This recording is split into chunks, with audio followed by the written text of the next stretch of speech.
March 18th, Mike Tyson Razor Ruddock dies.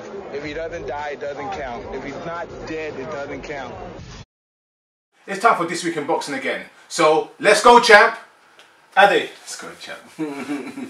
He's everywhere. He's everywhere. He's everywhere. You know what? Unless his sponsors paying for these journeys, he must be broke. Because he ain't getting paid good money, but he's every single place he is. In Germany, anywhere, Ukraine, everywhere. So let's start with last night's fight. Wladimir Klitschko, dominant, decisively, I mean, impressively. Yeah. I don't... You know what it is? We put the video out there and it's got a huge amount of views, so thank you everyone for that. And no one, I don't care what people said, no one thought that was going to happen. No. No one. Experts, boxing pundits, boxers, you know, us, no one thought that was There must be over 100 comments, 200 comments on that video, and everyone's just arguing back and forth over who had certain elements. Yeah. If boxing was at a time where it was, say, in the 80s or 90s, and Pulev was a household name, that performance would have been all around the world. Because it was that type of performance where the heavyweight champion of the world was dominant from the beginning, scored 2 knockdowns in the first, 1 knockdown in the third, then ended it decisively with a sharp left hook in the 5th. That was a sharp performance. What I thought of that fight is that Pulev is a good fighter. We all know how good Pulev is. That's between a good fighter and a great fighter, and that's why Vlad's gonna go to the Hall of Fame. Yeah. I wish we could do a video on it. We might do a video on it. But yeah, I agree with Ryan. Everything he said there. Vlad is going to the Hall of Fame. I tweeted and said Vlad is now pound for pound #2 for me. That's how high I think he is.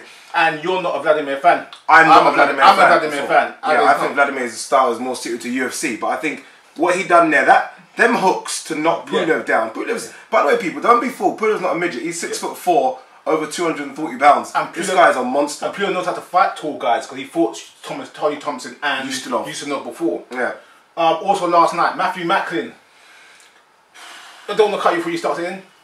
From midweek, you were going back and forth with people on Twitter saying that people have got doubts about Macklin, that he didn't look sharp and he looked like his wear and tear was kicking in. Yeah. And I think it was Friday night or Saturday morning, it was like, I'm worried for Macklin. I said that, yeah. I did say that. And I said that because we've said it on this show so many times. That style of just come forward, take a few, bang, bang, bang. It doesn't...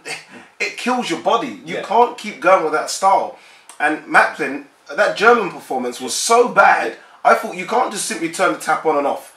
Even the best can't do that. And you can't go from that German performance as a warm-up and then expect to kind of put it on against Highland. It doesn't work like that. 2 things that came to my mind in that fight is that, one, Macklin looked confused, i.e. Macklin has got his come forward style, but he's kind of got like a psychology to what he's doing. Yeah. He couldn't work it out or put it together, couldn't figure out. And 2, we said before, he's a small middleweight, and Highland is not the biggest guy, but you can tell he had the frame, the height, the range, and kept him at bay of what you do to a smaller fighter. Yeah, a smaller pressure fighter. Macklin fought a light middle before. Yeah, with Jamie Moore. There you go. Where you can tell Highland's almost come the other way down from light heavyweight. Okay, let's go with the news. Let's go with the news. I'm going to stick with Klitschko right now. Bloody hell, look at that in your phone. Yeah, I got a couple bits with Klitschko right now. First of all, like I said, I'm a Klitschko fan, but I thought he did pull a punk move at the press conference by not letting Pulev and his team in. He only wanted to let 3 people in, i.e. Pulev, his trainer and his manager. What about promoters, what about his entourage? Klitschko said that he had only 3 people in there, but it was a K2 event. So all the security, all the staff, all the press people are all K2 people. To actually have a press conference and the fighter was there and not to let them in, that's a little bit bad. Yeah, and it surprised me because I don't think of Klitschko as that type of person as well. You look at him as a typical gentleman. Yeah. But there's obviously problems that stem way back with the Sauerlands and that issue, and there's so much going on, but still, it is a punk move. And my next thing on Klitschko right now, which is it's to the fans really out there, I mean, people just hate on Klitschko so much. People saying, already it's a clinch fest, it's this, it's that, and criticising the performance and criticising Wladimir, and saying that Wilder's the next champ. Klitschko's fighting bums. If Klitschko's fighting bums, who the hell is Wilder fighting? Yeah, there you go. I mean, the logic between some fans, I don't get it. I could go on Twitter and YouTube and respond to all these comments, but it would, honestly, I'd lose my fingers and my blood would stop from my tongue because it's ridiculous. Look, he's the only one of the only champions out there that fight their mandatories. What people seem to forget what mandatory means is that you work your way up. Yeah. He's fighting the guys that have simply gone there. He always fights them. Yes, you might chuck in a Leopold now and again. That's a voluntary people. That's what it's called. If you can have one of those. If you look at Klitschko's record, he's fought the best opposition in the heavyweight by far. Anthony Crolla, Richard Abril, January 23rd, Emian Arena.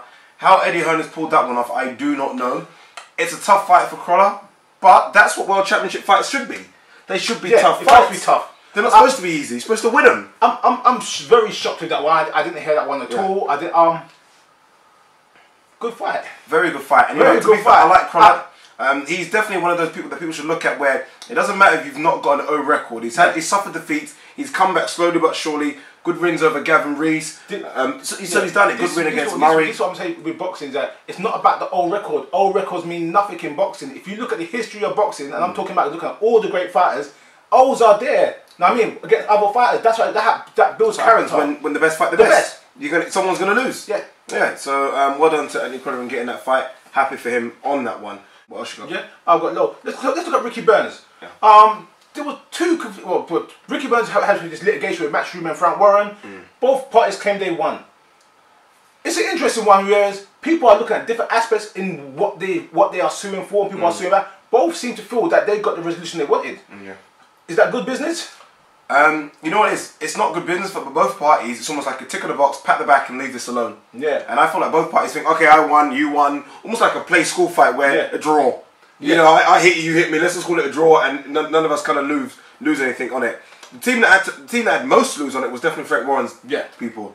They had most on it. They've always, we've always heard people say, "Oh, we've not been paid. You know, I'm leaving Frank Warren." Blah blah blah. So I think Frank Warren for him to say he's come out and won, it's a good thing for him. For Ricky Burns and Matchroom, it doesn't mean much. Yeah. Also, I've got here, Carl Froch reckons he's ready to retire now, ready to call it a day. Yeah. Been going on that, and what do you think of this now? It's like I think Froch is a warrior. I think Froch is the pound for pound top 10. I think he can do what he wants, but it now does seem like it's a bit of ducking now for the girl side. I want to fight. I want to do this. I want to do that, but I'm not going to do the girl. I'll go to America. I'm going to retire. I'll do this or I'm going to retire.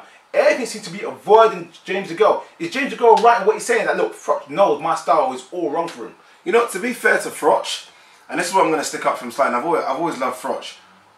Very rarely do you get a veteran fight a hungry youth twice. Yeah. Do you know what I mean? I think this doesn't happen. The old guys fight the old guys. That's just how it works in boxing. And to go out on top as a world champion, it's a good thing for him. Yeah. I'll get your point. And I feel like he's had one kind of warrior in terms of George Groves, young, hungry, fast, fresh. Everything that Froch doesn't want. You don't do that. You don't fight another person like that if you don't have to. And I feel like Froch doesn't have to.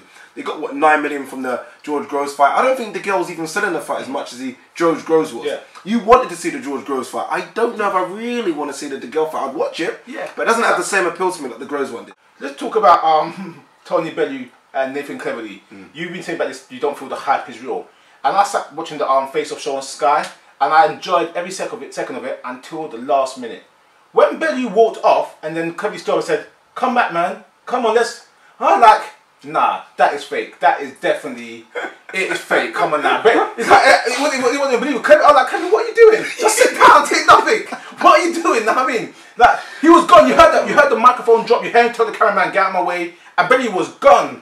The worst thing that they could have done to this show is do it after the last one they done, which was Froch Groves 2, which was so real, it was scary. Everyone watched it.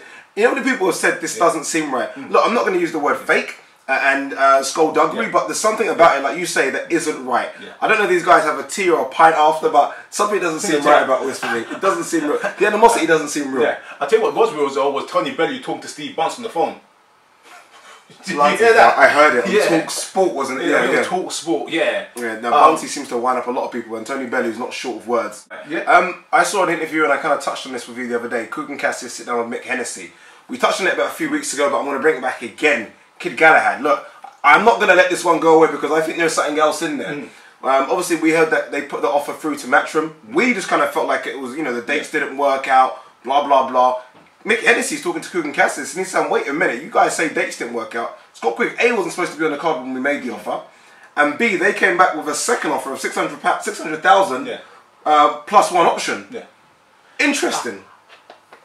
I'm a Quigg fan, and I don't think his projections have been very, very well in the past, as I said in previous videos. I think he needs to make a statement and tell Matchroom he wants this fight. Very good point. I'm about to shake your hand. That's such a good point. I think honestly, in terms of profile building, because it makes him look bad. It makes him look bad. Yeah. And that's you're a world champion. That, like I said, many people don't count as a world champion. I do, but many people don't.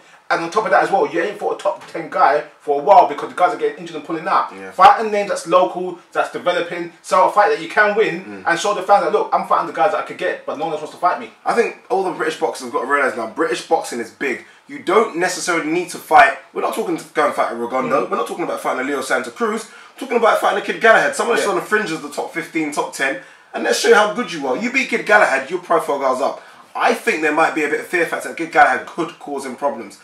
We always said this, and I'll say it again, styles make fights. I think Scott Quigg's a better boxer, but Kid Galahad could have an awkward style for him. Talking about styles make fights, Bertabev, the guy you can't pronounce, What done? has got some balls.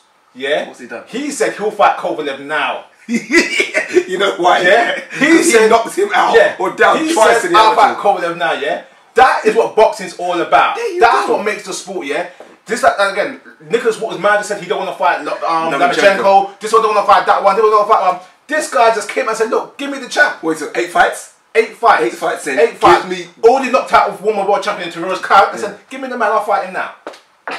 Yeah? If I was Kovalev, I'd be a little bit worried. Yeah. I'm like, why is this guy knocking on my door already? You know what I mean? No, you know, that is what makes it. Look, I have not heard Pascal say it yet. I've not heard Boute's got a fight coming up. I've not heard him say it yet. You know what I mean? I've not heard anyone. I've not heard anyone from 168 say, I'll go up and fight him. So thank God we've got someone that's saying, I will fight. And I'll tell you what, when you look at the current trajectory of boxing, as in marketability and marketing, the Eastern Bloc is representing hard.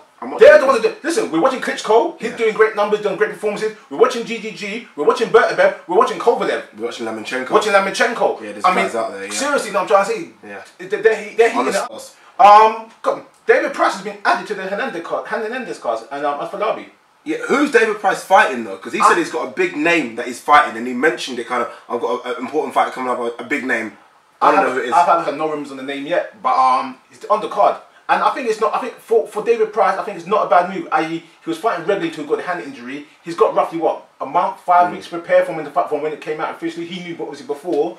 I think it's not bad. David Price, in terms of frame, size, punch power, don't know about punch resistance. It's as close to Klitschko as you're getting. Amateur background as well. He's as close to it. Yeah. I don't know if the Sauerlands are looking at that and thinking that there's something still there. Almost like when Klitschko kind of had his tough defeats kind of back to back as well. Is there something there? I don't know, but I still think he's got a big shot to play in the world. What David Price needs, and I've noticed talking about trainers that match fighters. He needs a real boxing trainer. Who's he with? I'm not sure who he's with. Not the late great Emmanuel Stewart was a boxing man. Like you know, a real boxing thing. Not many of them around. And you need that. And I'm trying to say, Freddie Ross, we know is an aggressive type fighter. We know maybe he's a defensive guy. He needs a boxing-minded trainer. You know what I mean? So no, he was with Booth for I think tentatively for a little while, and I think even if he doesn't go to someone now temporarily, just to be with someone like Adam Booth, Adam Booth gets into the psyche of boxing, and I think that's what he needs. But I don't know if he's going to do that commute from Liverpool to London. Talking about that is weird because you just mentioned Hernandez and Afalabi. Obviously, we're going to do a video on those. Yeah. But it's strange watching the Bellow Cleverly interview when they said this is the biggest cruiserweight fight you can make, and I was thinking, have I missed something? Because Hernandez and Afalabi are fighting in a couple of weeks. I think someone needs to kind of inform them that they're kind of getting it wrong. Yeah. This isn't the light heavyweight division anymore, people. This is the cruiserweight. You know, it's a good interview because after the Klitschko fight yesterday, I was going on websites, saw an interview with Mike Tyson. And they asked Mike Tyson, would you have beaten Vitaly or Wladimir? Mike Tyson was on and said, look, I'm 5'11". I can't do his voice, I was trying to do his voice. I'm 5'11". Guys don't really want to believe this, boxing fans. Heavyweights get better and bigger and stronger as time goes on. He said, that's just fact. He says, I might like to think I could beat these guys, but realistically, I've got to be honest with you, these guys are 6'7", 6'8". I'm 5'11". They're athletes. They're nutritionally, they're better. They don't do anything that we used to do. I think he's not admitting that they would beat him, but he's at least admitting that it would be tough fights for anyone that thinks Tyson would just floor him. When you take into account that George Foreman was like the big heavyweight, and I'm trying to say 6'3", he's 6'3", 6'4", about 225. You had other guys that are big guys as well, but the average heavyweight back in the day, Rocky Marciano was 185 pounds. There you go. I mean, Fraser was barely 200 pounds. Oh yeah, his best was like 2'8", 210. Know what I mean, these are not big guys. I'm trying to say. I mean, guys, normal sized guys today cruiserweight are heavyweights. Bigger. Normal size today are bigger than heavyweights were back 20, 30 years ago. I'm bigger than most heavyweights. And the thing about the Klitschkos, and we've talked about them a lot in this video, and I guess you can understand why, guys, is that they're not out of shape either. I think people forget. Vitaly, look, he could fight right now. He would fight right now, and he would still be every other heavyweight. Yeah. I'm not joking. Vladimir's 38 years old. Yeah. Look at the shape of him for 38 years old. Yeah. He looked in tremendous shape. I've never seen him look bad at a weigh-in. I'm talking about Hopkins. Yeah. Have you seen the love Hopkins been getting this week? Yeah. People are saying don't retire. And Jesus. I heard a rumour that he wants to go down to 168 and fight GGG. Hopkins said, I will fight anyone from the lower weight class. And I don't want it to be where they're losing something, i.e. they're having to cut weight. The only person those two people I can thought of straight away was, Andre Ward is never going to fight, we know that. It was either GGG or Carl Froch. I read an article saying that the people they're looking at is GGG. I'm like, this man's crazy. But in the press, there's not one writer that said he wants to retire. No, Dougie's mailbag had said he hopes to retire, but no one's actually pushing the gun. They're saying like it was a great performance. You know the problem is, minus the 12th round, Yeah. he didn't get touched that much. It was that 12th round that makes me kind of feel like, you know, you can't be hitting like that at 50. But that was the 12th round. Other than that, you know, yes, he got outboxed, but it's the combination of not just the 12th round, it's the age factor. No one's like, you should not be in the ring at 49 years old. Yeah. I'm the biggest Hopkins fans, but, you know, that's how it is. I actually got to wrap it up. Anything else to wrap it up? Let's see. No, we could call it a day. Thanks for watching another edition of This Week in Boxing. Don't forget to email us at boxtalk@hotmail.co.uk and don't forget to follow us on Twitter at boxtalkuk. Also, guys, don't forget to subscribe. Remember what I said 1,000 numbers before December 31st? I think we're going to hit that pretty easily, you know. You agree? I think I agree. I think we're pretty easy. Alright, there you go, guys. Follow us, tweet us, everything, you know. Cheers, bye.